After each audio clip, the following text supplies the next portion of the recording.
Hello दोस्तों, नमस्कार। KP teacher guide में आपका हार्दिक स्वागत है। आशा करता हूँ आप स्वस्थ होंगे, अच्छे होंगे। दोस्तों, आज हम हिंदी पेडागोजी का 15 क्वेश्चन का सेट लाएंगे, जो कि सीटेट परीक्षा की दृष्टि से बहुत ही महत्वपूर्ण होगा। वीडियो को लाइक करें, ज्यादा से ज्यादा शेयर करें, चैनल को सब्सक्राइब करें, बेल आइकन प्रेस करें, जैसे कि नोटिफिकेशन माध्यम से आपको वीडियो मिलती रहेंगी। तो आज का हम फर्स्ट क्वेश्चन स्टार्ट करेंगे। भाषा शिक्षण के संदर्भ में कौन सा कथन सही नहीं है? क्वेश्चन नेगेटिव में पूछा है। ऑप्शन देखेंगे। ए, भाषा शिक्षण में समृद्ध भाषिक परिवेश उपलब्ध कराना चाहिए। बी है, भाषा की नियमित व्यवस्था के केवल व्याकरण के माध्यम से ही जाना जा सकता है। सी है, भाषागत शुद्धता के प्रति अत्यधिक कठोर रवैया नहीं अपनाना चाहिए। डी है, समृद्ध भाषिक परिवेश में बच्चे स्वयं नियमों का निर्माण करते हैं। तो क्वेश्चन काफी अच्छा पूछा गया है। क्वेश्चन पूछा जा रहा है कि भाषा शिक्षण के संदर्भ में कौन सा कथन सही नहीं है। क्वेश्चन नेगेटिव में पूछा गया है, तो क्वेश्चन को बी को भी पढ़ेंगे और उसके अकॉर्डिंग हम आंसर देंगे। सीटेट में क्वेश्चन इस प्रकार काफी आते हैं। तो जैसे कि बात करते हैं कि पहले तो यहाँ पे पॉजिटिव पे बात करेंगे, कौन कौन से भाषा शिक्षण में होने चाहिए। तो भाषा शिक्षण में समृद्ध भाषिक परिवेश उपलब्ध कराना और समृद्ध भाषा में स्वयं नियमों का निर्माण करते रहना और भाषागत शुद्धता के प्रति अत्यधिक कठोर अपनाना नहीं चाहिए। तो हमारा ये पॉजिटिव में जो कि नहीं होगा हमारे यहाँ पे, भाषा की नियमित व्यवस्था के केवल व्याकरण के ही माध्यम से ही जाना जा सकता है। तो यही हमारा आंसर करेक्ट हो जाएगा, बी। टिक कर देंगे यहाँ पे। अगला क्वेश्चन देखेंगे। वीडियो को लाइक करते हैं साथ में। बच्चों का भाषी विकास सर्वाधिक रूप से निर्भर करता है। ए, आकलन की औपचारिकता पर। बी है, संचार माध्यमों पर। सी है, पाठ्य पुस्तक पर। डी है, समृद्ध भाषा परिवेश पर। तो क्वेश्चन में पूछा जा रहा है कि बच्चों का, टिक करेंगे यहाँ पे थोड़ा सा, बच्चों का भाषाई विकास है जो कि सर्वाधिक रूप से किस पर निर्भर करता है, यह क्वेश्चन में पूछा रहा है। तो जैसे बात करते हैं कि बच्चों का जो भाषाई विकास सबसे ज्यादा निर्भर करता है वो है कि भाषा परिवेश पर और समृद्ध भाषा शिक्षा पर। तो यहाँ पे जैसे कि बच्चों को जो भाषा सीखने के लिए ज्यादा से ज्यादा इन्वायरमेंट बेस्ट मिलेगा तो अच्छी तरह से भाषा बच्चे सीख पाएंगे या उसका विकास हो पाएगा। तो हमारे यहाँ पे आंसर हो जाएगा डी। अगला क्वेश्चन देखेंगे। मीनाक्षी जब तब बच्चों के साथ बातचीत करती है या करती रहती है, वह है। ए, बच्चों को बाचाल बनाना चाहती है। बी, सदैव बच्चों की परीक्षा ले रही है।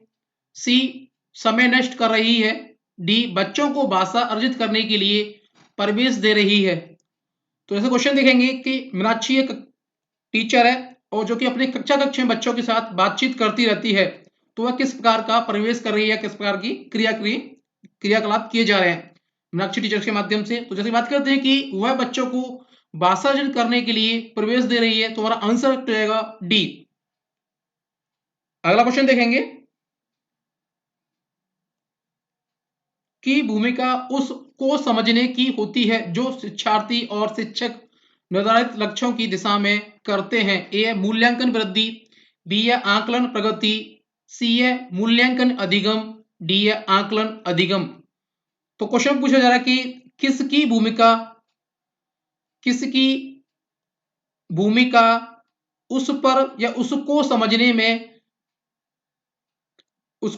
की होती है कि जो विद्यार्थी और शिक्षकों के द्वारा निर्धारित लक्ष्यों की दिशा प्राप्त करने के लिए होती है। यह क्वेश्चन में पूछा जा रहा है। तो बात करते हैं कि यहाँ पे आकलन की भूमिका उस प्रगति को समझने की होती है जो कि विद्यार्थियों और शिक्षकों लक्ष्यों की दिशा में करते हैं या निर्धारित करते हैं। तो हमारा आंसर यहाँ पे करेक्ट हो जाएगा बी। टिक करेंगे यहाँ पे। अगला क्वेश्चन देखेंगे। कॉल्विन के अनुसार अधिगमकर्ता के व्यवहार में परिवर्तन होने का कारण है। ए, परिस्थितियां। बी है, अनुभव। सी है, वातावरण। डी है, वंशानुक्रम। तो क्वेश्चन में पूछा जा रहा है कि मनोवैज्ञानिक कॉल्विन के अनुसार अधिगमकर्ता के व्यवहार में परिवर्तन होने का कारण क्या है, यह क्वेश्चन में पूछा रहा है। तो जैसे कि बात करते हैं कॉल्विन जी के अनुसार जो कि अधिगमकर्ता के व्यवहार में परिवर्तन होने का कारण है जो कि मुख्य है अनुभव होता है। तो आंसर यहाँ पे करेक्ट हो जाएगा बी। अगला क्वेश्चन देखेंगे। सुनने के शिष्टाचार से आशय है। ए, ध्यानपूर्वक श्रवण या सुनना। बी है, भाषा ग्रहण करते हुए श्रवण या सुनना। सी है, ए एवं बी दोनों। डी है, वह बस श्रवण या सुनना। तो क्वेश्चन में पूछा जा रहा है कि सुनने की शिष्टाचार का आशय क्या है, यह क्वेश्चन में पूछा जा रहा है। तो इसके बात करते हैं कि सुनने की शिष्टाचार से जो आशय है वो है कि धैर्य पूर्वक या ध्यान पूर्वक सुनना और भाव अर्थ या भाव ग्रहण करते हुए सुनना। तो हमारे यहाँ पे आंसर करेक्ट हो जाएगा ए व बी दोनों। तो आंसर हमारा करेक्ट हो जाएगा सी। अगला क्वेश्चन देखेंगे। क्वेश्चन देखते हैं पहले। उच्च प्राथमिक स्तर पर यह जरूरी है कि बच्चे ए भाषा के आकलन के लिए की जाने वाली सभी गतिविधियों के समान रूप से हिस्सा लें। बी है भाषा का अतिरिक्त अभ्यास करें और परियोजना कार्य में इंटरनेट का प्रयोग करें। सी है समाचार पत्र में छपी किसी खबर लेख या कहीं गई बात का निहितार्थ समझ सकें। डी है अपनी पाठ्यपुस्तक के सभी पाठों का अभ्यास कर सकें। तो क्वेश्चन में पूछा जा रहा है कि उच्च प्राथमिक स्तर पर, टिक करते आएंगे साथ साथ में यहाँ पे, उच्च प्राथमिक स्तर पर यह जरूरी है कि बच्चे किस प्रकार की क्रियाकलाप करें, यह क्वेश्चन पूछा जा रहा है। तो इसके बाद बात करते हैं यहाँ पे कि उच्च प्राथमिक लेवल पर यह जरूरी है कि बच्चे हैं जो कि समाचार पत्र में छपी किसी खबर लेख या कही गई बात का निहितार्थ अर्थ समझ सकें या बात को या निहितार्थ समझ सकें। तो ये उच्च प्राथमिक स्तर पर जरूरी होता है। तो हमारा आंसर यहाँ पे करेक्ट हो जाएगा सी। अगला क्वेश्चन देखेंगे।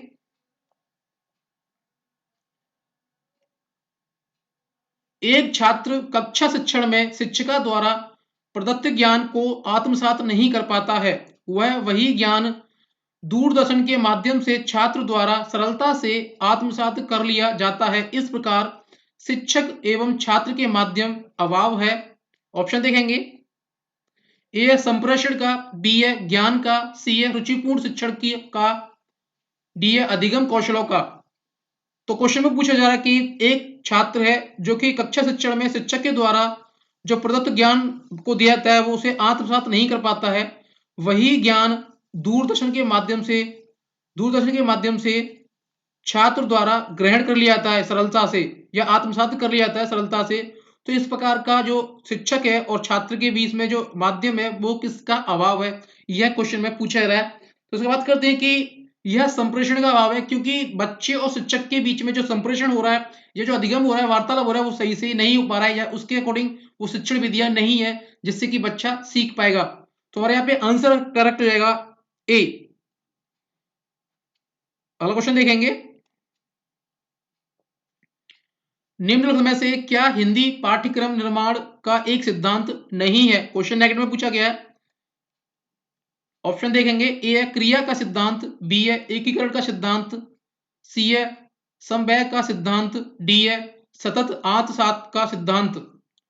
तो क्वेश्चन में पूछा जा रहा है कि निम्नलिखित में से क्या हिंदी पाठ्यक्रम निर्माण का एक सिद्धांत नहीं है, या फिर नहीं वो पूछा गया है। तो इस बात करते हैं हिंदी पाठ्यक्रम निर्माण का एक सिद्धांत की बात करते हैं। पहले यहाँ पे 3 सिद्धांत देखेंगे। जैसे कि बात करते हैं यहाँ पे कि क्रिया का सिद्धांत हिंदी पाठ्यक्रम के अनुसार होता है, एकीकरण का सिद्धांत होता है, समव्यय का सिद्धांत भी होता है, सतत असतत का सिद्धांत नहीं होता है। तो यही हमारा आंसर करेक्ट हो जाएगा डी। टिक करेंगे यहाँ पे। पढ़कर अर्थ ग्रहण करने का उद्देश्य पूरा होता है, भाषा शिक्षण का यह क्रियाकलाप है। ए है प्रश्न पूछना, बी है शब्द विश्लेषण, सी है वार्तालाप, डी है वाचन। तो क्वेश्चन में पूछा जा रहा है कि अर्थ या पढ़कर अर्थ ग्रहण करने का उद्देश्य पूरा होता है किस प्रकार से, कि भाषा शिक्षण का क्रियाकलाप है, यह क्वेश्चन पूछा जा रहा है। इसमें बात करते हैं कि पढ़कर अर्थ ग्रहण करने का जो उद्देश्य पूरा होता है भाषा शिक्षण का यह क्रियाकलाप है वाचन। जैसे कि हम लोग क्या है बाँचते हैं, बात करते हैं, या उसके अकॉर्डिंग हम सुनते हैं, तो उसे पढ़कर क्या वाचन करते हैं, तो उसके अकॉर्डिंग हम जो अर्थ ग्रहण करते हैं उसका उद्देश्य जो होता है वो भाषा शिक्षण का क्रियाकलाप के माध्यम से होता है। तो यहाँ पे आंसर करेक्ट हो जाएगा डी। टिक करेंगे यहाँ पे। वीडियो को लाइक करते हैं, साथ ही साथ में चैनल को सब्सक्राइब करें, बेल को प्रेस कर लें जिससे कि नोटिफिकेशन माध्यम से आपको वीडियो मिलती रहेंगी। क्वेश्चन देखेंगे। निम्नलिखित में से किस कौशल में निपुण होने के बाद स्वराघात, बालघात व स्वर के उतार चढ़ाव के अनुसार छात्र किस कथन को समझ सकता है? ए श्रवण कौशल, बी है पठन कौशल, सी है वाचन कौशल, डी है इनमें से कोई नहीं। तो क्वेश्चन में पूछा जा रहा है कि निम्नलिखित में से किस कौशल में निपुण होने के कारण या बाद में स्वराघात, बालाघात और सुर के उतार चढ़ाव के अनुसार छात्र किस कथन को समझ सकता है, यह क्वेश्चन में पूछा रहा है। तो इसकी बात करते हैं कि श्रवण कौशल में निपुण होने के बाद जो छात्र है स्वराघात, बालघात और स्वर के साथ उतार चढ़ाव के अनुसार कथन को समझ सकता है। तो हमारे यहाँ पे आंसर हो जाएगा ए। अगला क्वेश्चन देखेंगे,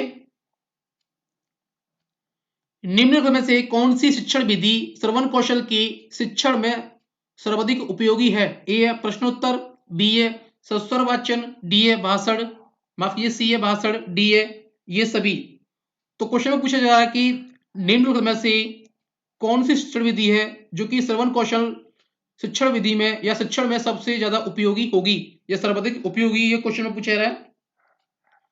तो जैसे बात करते हैं कि श्रवण कौशल की जो शिक्षण विधि है जो सबसे ज्यादा उपयोगी होगी, यहाँ पे प्रश्नोत्तर, सस्वर वाचन और भाषण ये सारे की सारे सुनने वाले हैं, तो जो कि तीनों ही यहाँ पे हो जाएंगे। तो हमारा आंसर हो जाएगा डी, ये सभी टिक करेंगे यहाँ पे।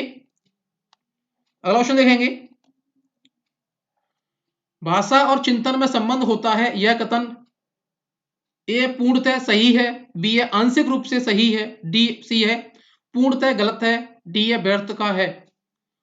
तो क्वेश्चन में पूछा जा रहा है कि भाषा और चिंतन में जो कि संबंध है यह कथन किस प्रकार का है, यह सही है गलत है, ये क्वेश्चन में पूछा जा रहा है। तो इसकी बात करते हैं भाषा और चिंतन के संबंध में जो कि यह कथन क्या है कि पूर्णतः सही है। तो हमारा आंसर करेक्ट हो जाएगा ए। वीडियो को लाइक करें, ज्यादा से ज्यादा शेयर कर दो दोस्तों, में चैनल को सब्सक्राइब करें, प्रेस करें जिससे कि नोटिफिकेशन माध्यम से आपको वीडियो मिलती रहेंगी। क्वेश्चन देखेंगे, कविता का मूल उद्देश्य है ए राग, बी है छंद, सी है अलंकार, डी है रस।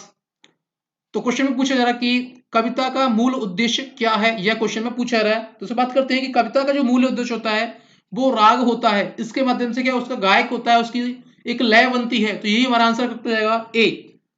अगला क्वेश्चन देखेंगे, टिक करेंगे यहाँ पे, ए आंसर हो जाएगा। अगला क्वेश्चन देखते हैं, सुलेख के लिए किन विधियों का आश्रय जाता है?